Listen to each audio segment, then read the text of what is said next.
Hello and welcome to this hands-on lab that we're going to go through Power Apps portals and just have a look at what they're about and create a very simple page to look at data. What we're going to do here is going to provision a portal, set up a new portal. We're going to create a form, two forms to be able to view data. We're then going to connect that data up into the portal, personalize it, and then just show you where to restrict anonymous users' access to that data. The user interface definitely changes quite a lot with portals, especially the manual was created about 6 months before I'm recording this. So some of the user interface has changed a little bit, but I'll guide you through it here and hopefully things will go smoothly. I'm doing it in real time, so if we hit any issues or bumps, then we'll try and solve them, and yeah, you'll get that's part of the learning process as well, right? So this is the lab we're going to go through, module 4, Power Apps portals, and we're going to start off in the Power Apps maker portal. I'm going to go to apps, and here's our apps. You might not see portal management. Portal management is provisioned when you create a new portal. So this here is, we're going to create a new app. These are different types of apps that you can create. We're not going to cover Canvas or model driven. You can see examples of those in the two apps that we imported as part of the setup for this course. Canvas app is a canvas you can draw on. You've got quite a lot of control over the user interface. Model driven app is based on the Dataverse model, the data model within Dataverse. That's as far as we go with that. We've got Power Apps Basics course on the on this training portal. You can go and do that course for a more deeper dive into those. What we are going to do is we're going to create a portal. So new app portal. And a portal is a external web page that you can grant access to internal Dataverse data. So we're going to call this Contoso Supplier Portal. And this is the address. This is the address that will, the web address that you will go to. So it needs to be unique. So I'm going to call it free.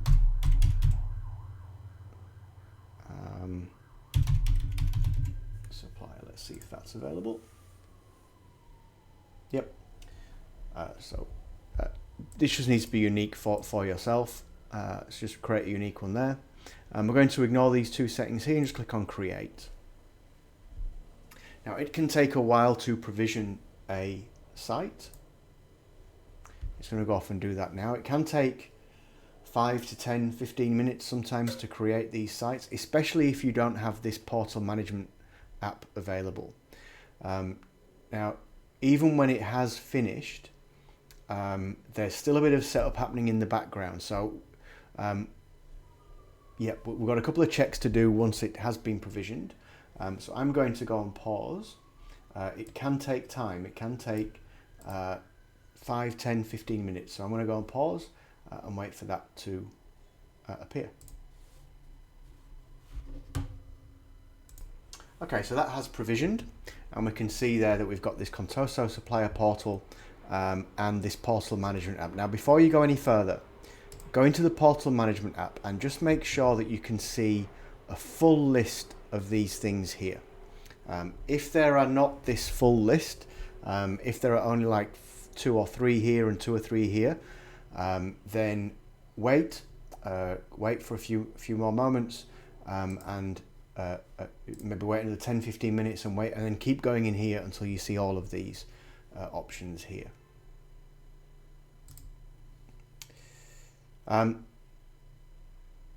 So now we've created that, we're going to go and set up a form.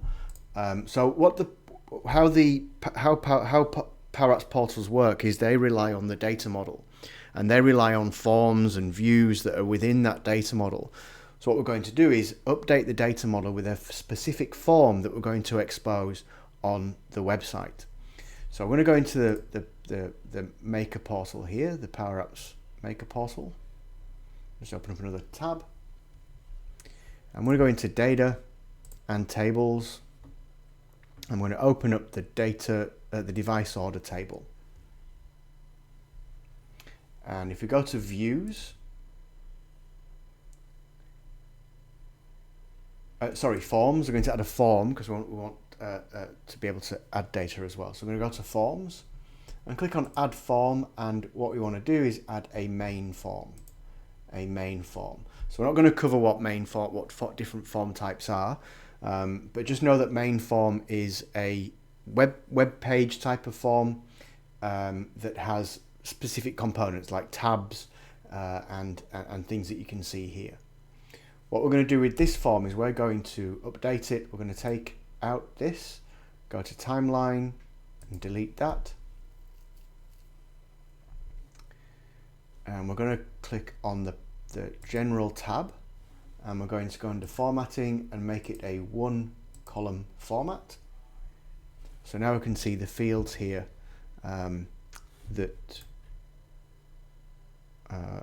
we can see the fields here. And what we want to do is add some additional fields in. So if we go into click on table columns here. So here you've got the component layout, so the components, different components. Here's the tree view, which shows you the layout of the form. And what we want to do is we want to add in table columns. Click on table columns here.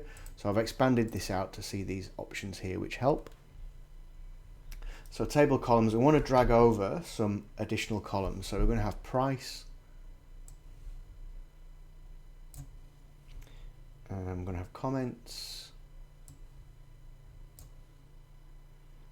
And we're going to have approvers already there. So supplier order ID. You can drag or you can just click and it will add it in. Estimated ship date. Click that.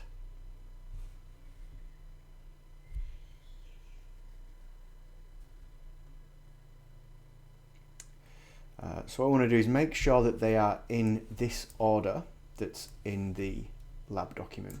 Device name, price, comments, approver, supplier order. Right, so you can just drag that up to there. There we go. So we're going to now what I want to do is make some of these fields read only. So click on device name and make this read only. Click on price, should be read only. So everything should be read only except for the supplier order ID and the ship date.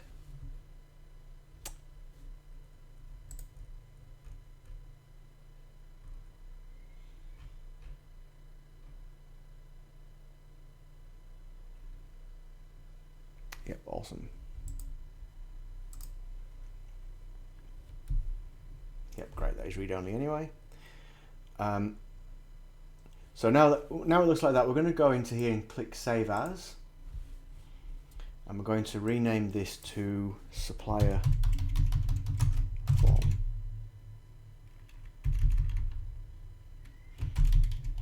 I'm going to call it Supplier Portal Form and click Save.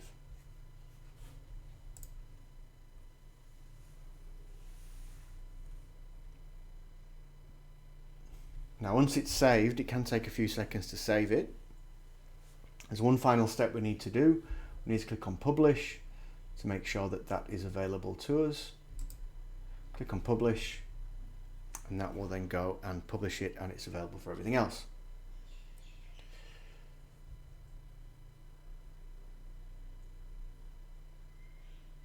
And that is published. I want to go back to this app here. So we've created the form. This form is now created in the entity. So in the table. So if we look at device orders, the form is now available to us here. What we need to do is make sure this form is also available to Power Apps portals, and then we do that in Portal Management. So click in Portal Management.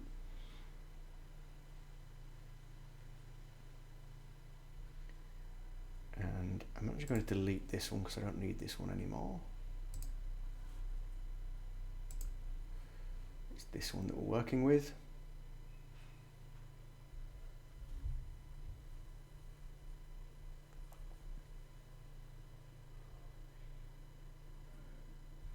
You probably don't have two of them in there. That was from a previous attempt, so don't worry about that. So we're going to go into basic forms, click in basic forms, and click on new to create a new form. Now the form we're going to call it is supplier portal web form.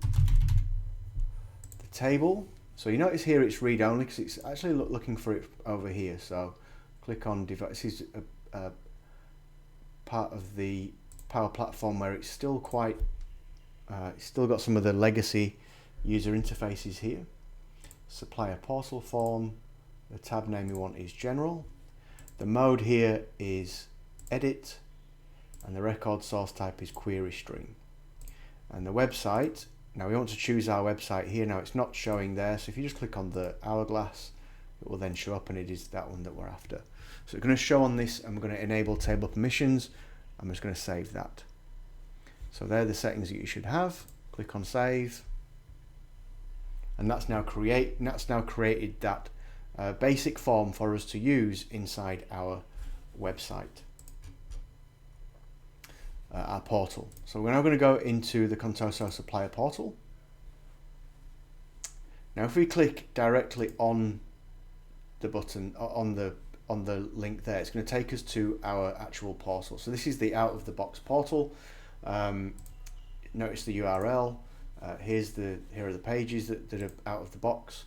We want to edit, so we're going to click on these ellipsis there and edit, or you can click edit in the toolbar up here. Click on that,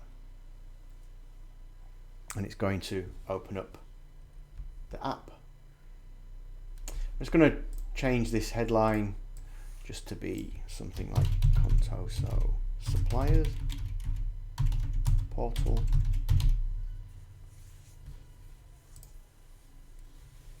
And what you can do just for tidiness sake is you can delete some stuff. So let's go to, I don't know, this thing here. That can go away. Let's delete that section. Let's delete this section. And delete that section. Make it very simple. And if we go up here to navigation, page and navigation, here you've got the different pages. So let's delete those as well. Don't need those.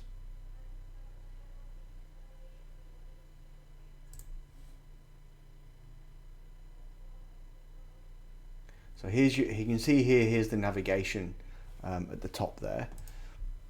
We're going to delete these sub pages as well. And this one as well. So we've now just got a very, very simple site. And that's where we're going to pick up the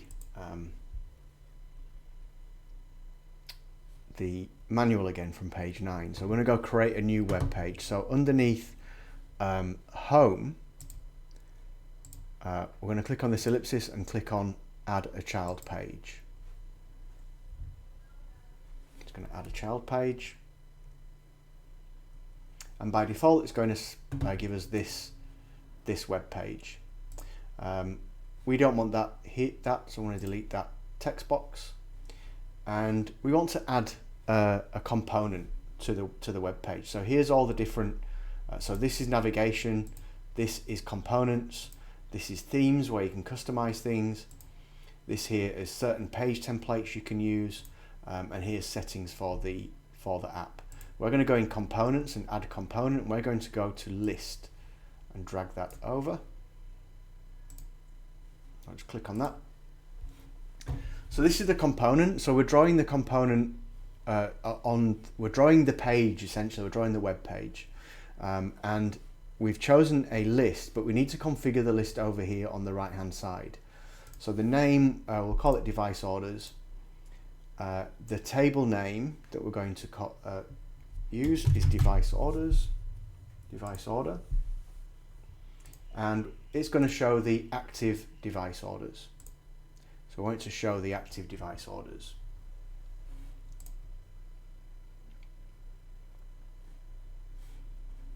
And we're going to click on, we want to be able to view the details of an item as well. So we click on view details, and it's going to say, okay, if you click on view details, what form do you want to open? And this is where we needed to create that basic form. We're going to use a supplier portal web form. So this is saved already. What I do want to do is go back to the new page here and just rename device orders, and here device orders.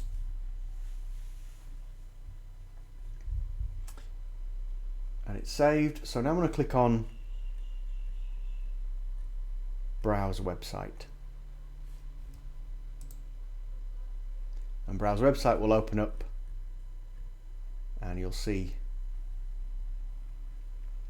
it open up, and we get this error message here: you don't have permission to view these records. Now this is not in the documentation, it's not mentioned in the lab, so let's see if we can troubleshoot this. I think it is in settings and table permissions, new permission, and we want device order, and the table we want is device orders. So this is new. This is new access type.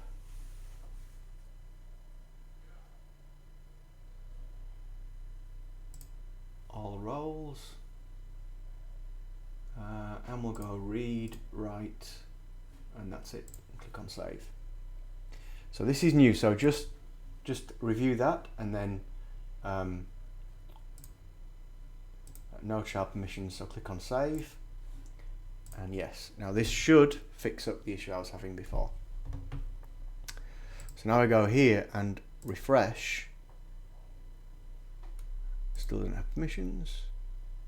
Oh, I need to sync configuration. So sync configuration.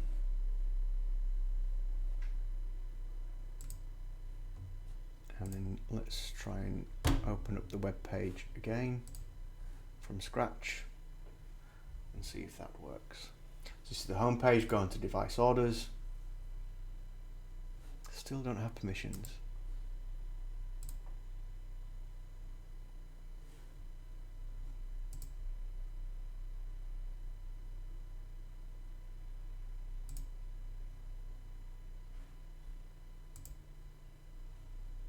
Ah, right, okay, cool. Administrators, anonymous users, authenticate users, okay. And save. There we go. So those roles, you had to assign the roles to that particular table. So there we go. So now if I refresh this, there we go. So here, that permission there. So that's not in the manual. That's not in the lab. This is relatively new. This table permissions to be the ability to create roles, very specific roles to your Dataverse structure, which is really useful to do. So here you can see all of the things. And if I click on this view details, this is where the form will appear.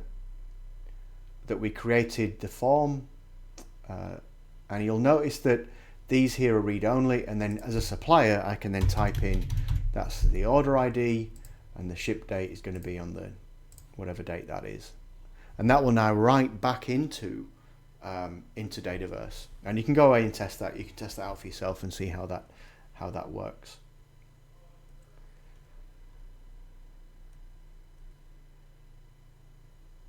So what we want to do is we're now going to just have a quick look at. In fact, you can do this in your own. We're not going to go through this on screen, but this here just goes through restricting anonymous users to actually see seeing the device orders page. So you need to be authenticated to see that device orders page, and you do that by creating these things called create a page access control rule, and you do that in the portal management app. And if we go into that app just briefly, this is the app here, and we go into web pages. So here's the web pages that we've got. Device orders.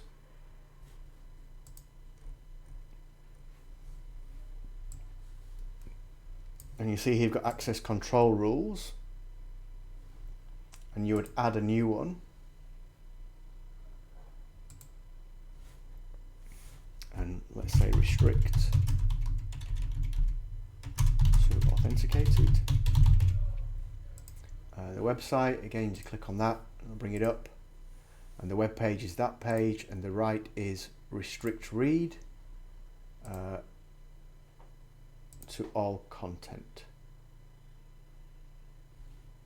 and then click save, and that will then create that. So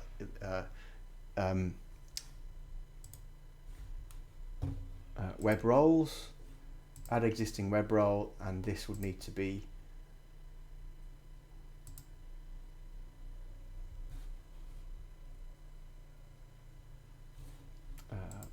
authenticated. There we go, authenticated users, and then click add. So what this is saying is it's saying that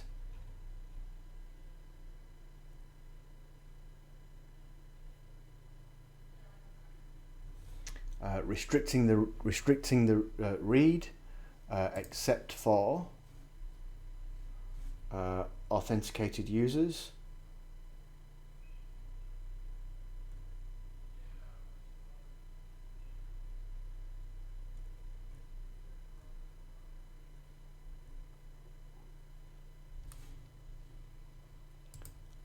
so you can't read it unless you are authenticated. So if we now go back to this portal here and refresh, am I authenticated? I may need to make changes on that. Save that, save and close. Go to the app here. Close that.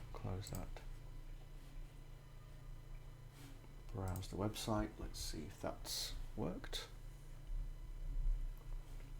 So you see now it's not available there. The device isn't there. If I click on sign in, it will the web app will then show once I authenticate. So you can click on authenticate here, and this will authenticate with the Microsoft account. Skip for that. Allow that. And now you'll see now I'm authenticated, the web page will appear. I just went through it pretty quickly, but the instructions are quite good. So click on device orders, and now you can see that page. So the instructions are really good here to do that. Of course, there's lots of reasons why you might want to do that. Obviously, we don't want to. The supplier there would authenticate before they could go and do an update the data inside our Dataverse, but it's incredibly useful. Also notice once I'm authenticated as an admin or as a maker, I can edit various things in here. So this web page here is becoming a lot more. What you see is what you get kind of interface. Portal's one of the really exciting areas where that's changing very. I mean, the whole platform's changing rapidly, but Power Apps Portals has changed a lot over the past six to 12 months, and there's a lot more coming with it. So super exciting to watch what's happening with that. Thank you so much for joining me on this lab, and chat to you in the next one.